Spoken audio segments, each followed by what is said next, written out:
मेरा नाम राहुल है। मैं अपने भाई और भाभी के साथ शहर से थोड़ा दूर गांव के घर में रहता हूँ। कॉलेज की छुट्टियों में अक्सर घर लौट आता हूँ और घर का सारा माहौल मुझे बहुत अपनापन देता है। भाई नौकरी में व्यस्त रहते हैं, भाभी घरेलू काम संभालती हैं और उनकी छोटी बहन यानी मेरी साली भी हमारे घर अक्सर आ जाती है। साली अभी कॉलेज में पढ़ रही है, शरारती स्वभाव की है और हमेशा मुझे चिढ़ाने का बहाना ढूंढती रहती है। कभी मेरा मोबाइल छिपा देती, कभी मेरे नोट्स उठाकर भाग जाती और मैं हर बार गुस्सा दिखाता। लेकिन मन ही मन उसकी मासूमियत और हंसी मुझे भाने लगी थी। धीरे धीरे उसकी मौजूदगी मेरे लिए बहुत मायने रखने लगी। जब भी घर में वो होती तो मुझे लगता घर में रौनक बढ़ जाती है। भाई और भाभी को तो हमारी नोक-झोंक सिर्फ हंसी मजाक लगती थी, लेकिन मेरे दिल में कहीं ना कहीं उसके लिए अलग सा एहसास बनने लगा था। गर्मियों की एक रात थी। सब लोग छत पर सो रहे थे। बिजली चली गई थी और छत पर हल्की ठंडी हवा चल रही थी। भाई और भाभी एक कोने में सो गए थे और मैं थोड़ी दूरी पर अपनी चारपाई डालकर लेटा था। तभी मैंने देखा कि साली भी वहीं पास में अपनी चादर बिछा रही है। मैंने कहा, तू यहीं क्यों सो रही है? भाभी के पास सो जा। वो हल्की मुस्कान के साथ बोली, मुझे यहाँ हवा अच्छी लग रही है, और धीरे से मेरे पास आकर लेट गई। मेरा दिल जोर जोर से धड़कने लगा। अंधेरे और खामोशी में सिर्फ उसकी सांसों की हल्की आहट सुनाई दे रही थी। मैं करवट बदलकर उसकी तरफ देखने लगा तो उसने धीरे से फुसफुसाया, राहुल भैया, नींद नहीं आ रही? मैंने धीमे से कहा, मुझे भी नहीं। और फिर हम दोनों देर तक आसमान के तारों को देखते हुए बातें करने लगे। वो कभी अपने कॉलेज के किस्से सुनाती, कभी हंसते हंसते मेरे हाथ पर थपकी मार देती। उस रात की खामोशी में उसके पास होने से जैसे मेरे अंदर तूफान उठ रहा था।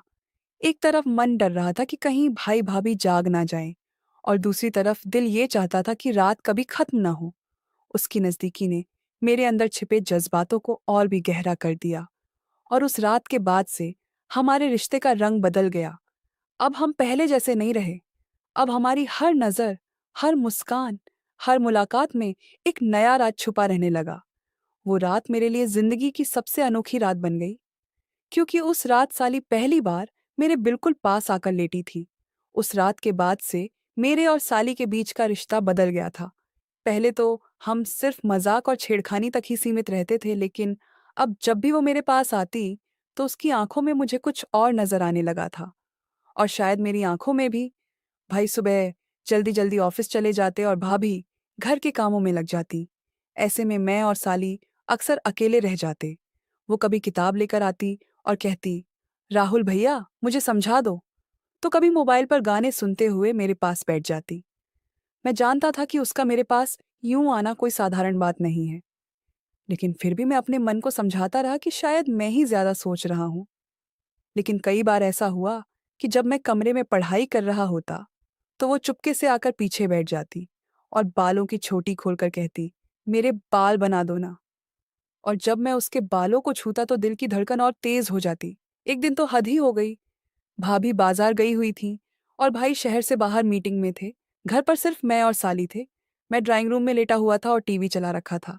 अचानक वो आई और मेरे पास बैठकर बोली, राहुल भैया, आज तो घर सुनसान लग रहा है।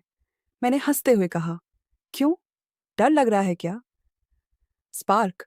तो उसने मेरे हाथ को हल्के से पकड़कर कहा, थोड़ा थोड़ा। उस स्पर्श ने मेरे शरीर में जैसे बिजली दौड़ा दी। मैं चौंका, लेकिन उसने अपना हाथ नहीं छोड़ा, बल्कि मेरे और करीब आकर सिर मेरे कंधे पर रख दिया।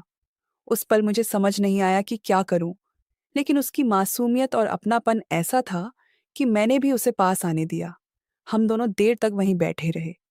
टीवी पर कोई फिल्म चल रही थी, लेकिन हमारी निगाहें सिर्फ एक दूसरे पर टिकी थीं। उस दिन पहली बार मुझे एहसास हुआ कि ये रिश्ता अब सिर्फ जीजा साली तक सीमित नहीं रहा। इसमें कुछ और गहराई आ चुकी है। रात को जब सब लोग छत पर सो रहे थे तो फिर वही हुआ। भाई और भाभी सो गए और साली फिर धीरे धीरे मेरी चारपाई पर आकर लेट गई। उसने धीमे से कहा, राहुल, मुझे नींद नहीं आ रही। मैंने कहा, क्यों? कानो कंपोनेंट प्लेसमेंट? तो बोली, पता नहीं, बस मन बेचैन है। उसकी बातें सुनकर मुझे लगा कि वो भी वही महसूस कर रही है जो मैं कर रहा हूं। मैं उसके बहुत करीब था। उसकी खुशबू, उसकी सांसें, सब कुछ मेरे दिल को छू रहे थे। उस रात हम दोनों देर तक चुपचाप एक दूसरे के पास लेटे रहे, बिना कुछ कहे, लेकिन आंखें सब कुछ कह रही थीं। वो मेरे पास ऐसे सिमट आई जैसे उसे यकीन हो गया हो कि मैं उसे कभी दूर नहीं करूंगा। और सच कहूं तो मेरे दिल को भी उसी पल ये यकीन हो गया कि ये रिश्ता अब जिंदगी भर मेरे साथ रहेगा। और अब तक मैं ये समझ चुका था कि मेरी साली सिर्फ मजाक में या अकेलेपन के कारण मेरे पास नहीं आती, बल्कि उसके दिल में भी मेरे लिए वही खिंचाव है जो मेरे दिल में उसके लिए है। उस रात जब वो छत पर मेरे पास लेट गई थी, उसके बाद से हमारी नज़दीकियां और बढ़ गईं।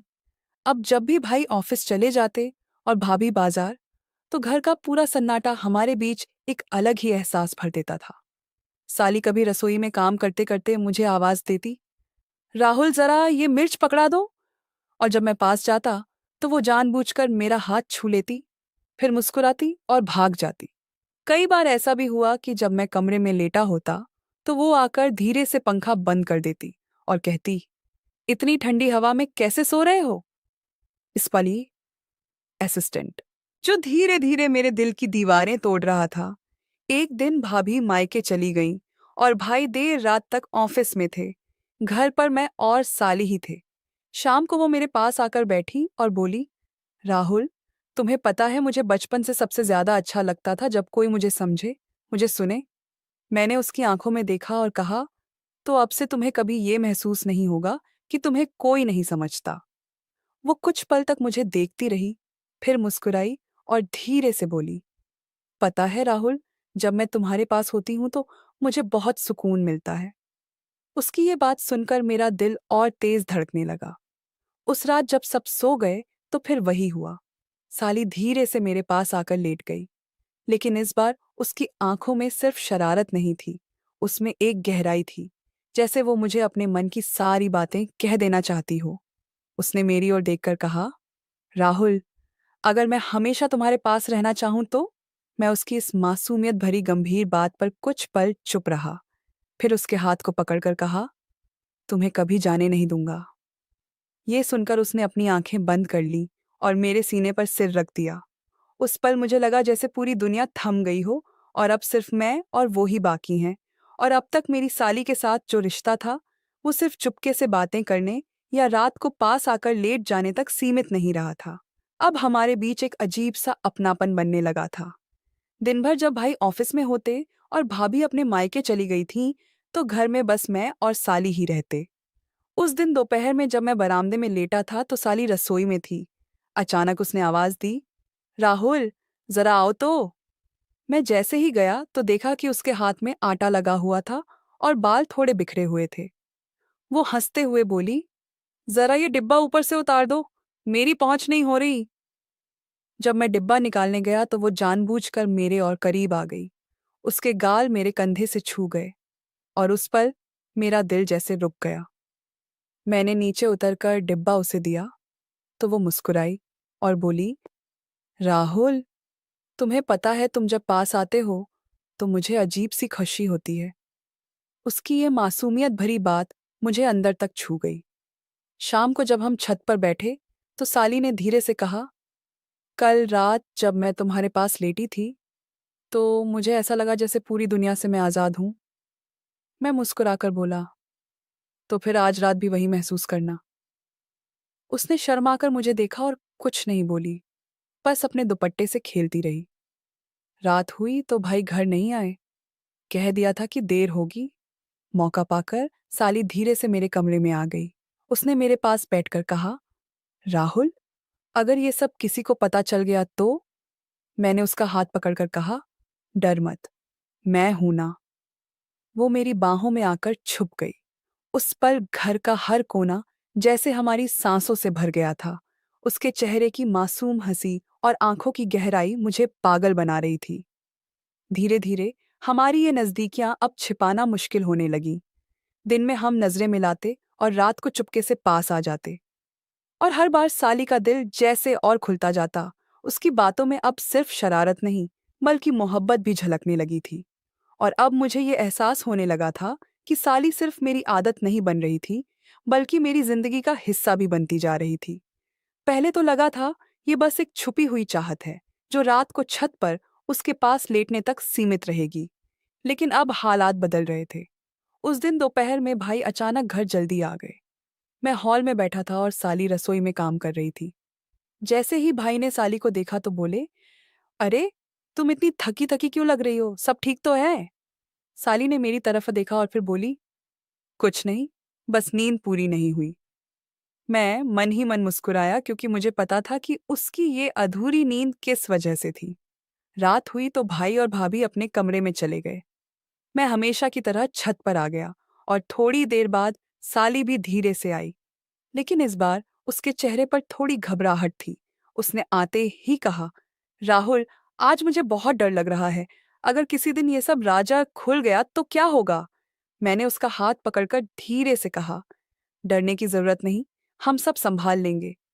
वो मेरे पास लेट गई और बोली, तुम्हारे पास रहकर मुझे लगता है जैसे मैं अपने असली घर में हूँ।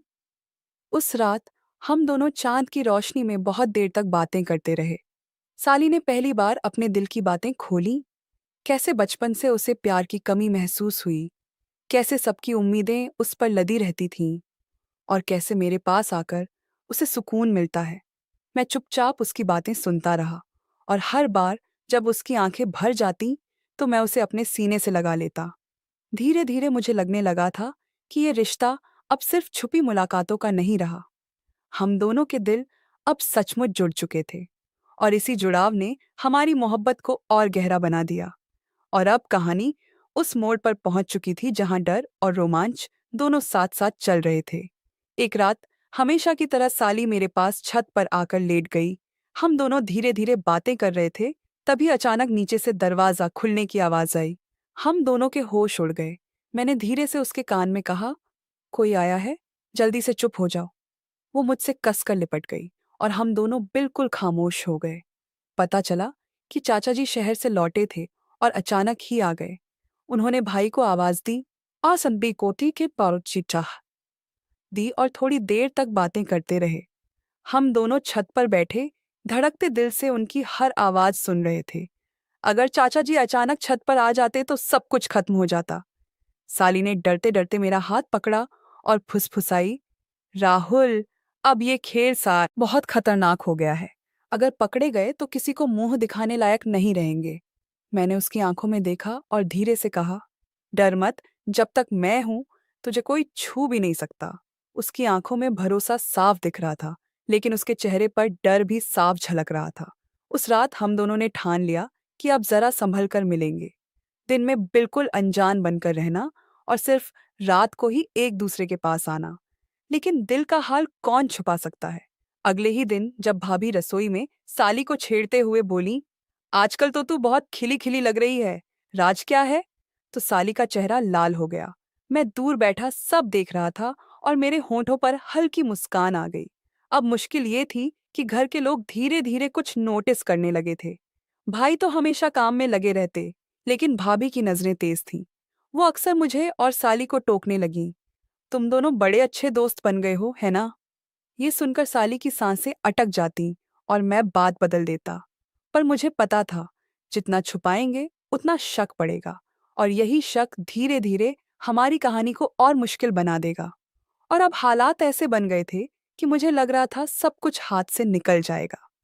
साली और मैं छत पर रोज की तरह मिलते थे, लेकिन अब भाभी की नजरें हमें चीरने लगी थीं।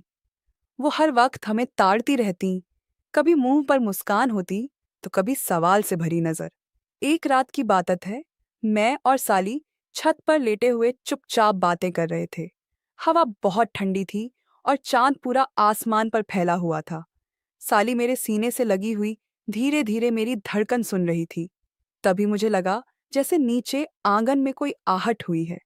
मैंने झट से उसे अलग किया और दीवार से झांक कर देखने लगा। नीचे भाभी खड़ी थीं। हाथ में पानी का लोटा था, लेकिन उनकी आंखें ऊपर ही टिकी थीं। ऐसा लग रहा था जैसे वो कुछ खोज रही हों। मैंने तुरंत साली को खामोश रहने का इशारा किया। हम दोनों के दिल जोर जोर से धड़क रहे थे।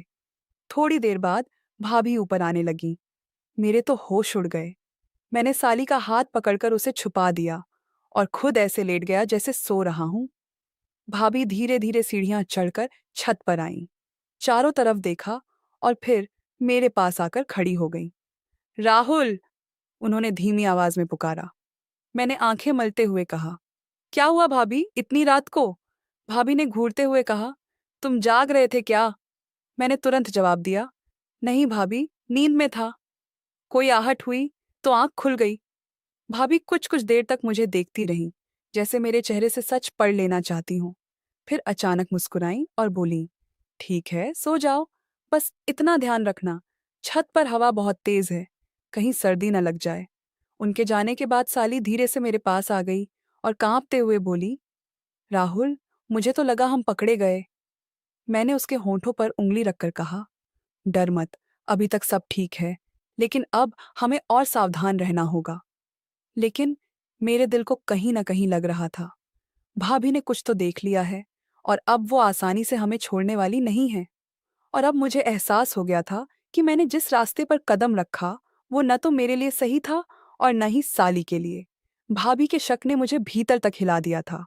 मैं बार-बार सोच रहा था, अगर सच सामने आ गया तो भाई की इज्जत, घर की इज्जत और हमारे रिश्ते सब तबाह हो जाएंगे। साली भी अब डरने लगी थी। उसकी आंखों में पहले वाली शरारत नहीं थी, बल्कि एक अजीब सी बेचैनी थी। एक रात उसने खुद कहा, राहुल, अब हमें ये सब बंद करना होगा। ये सब अच्छा तो लगता है, पर सही नहीं है। अगर भाभी ने बता दिया तो सब कुछ बर्बाद हो जाएगा। उसकी ये बातें सुनकर मैं चुप रह गया। सच यही था कि जितनी लकीरें हमने पार कर दी थीं, उससे आगे बढ़ना केवल मुसीबत लाता। आखिरकार हमने तय किया कि अब छत पर मिलने का सिलसिला बंद होगा। मैं अपने कमरे में ही सोया करने लगा और साली अपनी भाभी के साथ। भाभी का शक धीरे धीरे कम होता गया और घर फिर से वैसे ही चलने लगा जैसे पहले चलता था। लेकिन मेरे दिल के किसी कोने में वो रातें, वो फुसफुसाहटें और वो अनकहे एहसास हमेशा के लिए कैद हो गए। हाँ, मैंने उस रिश्ते को वहीं रोक दिया, लेकिन उसकी यादें आज भी जब भी मैं अकेले छत पर जाता हूँ, ठंडी हवा के झोंकों के साथ मुझे छू जाती हैं।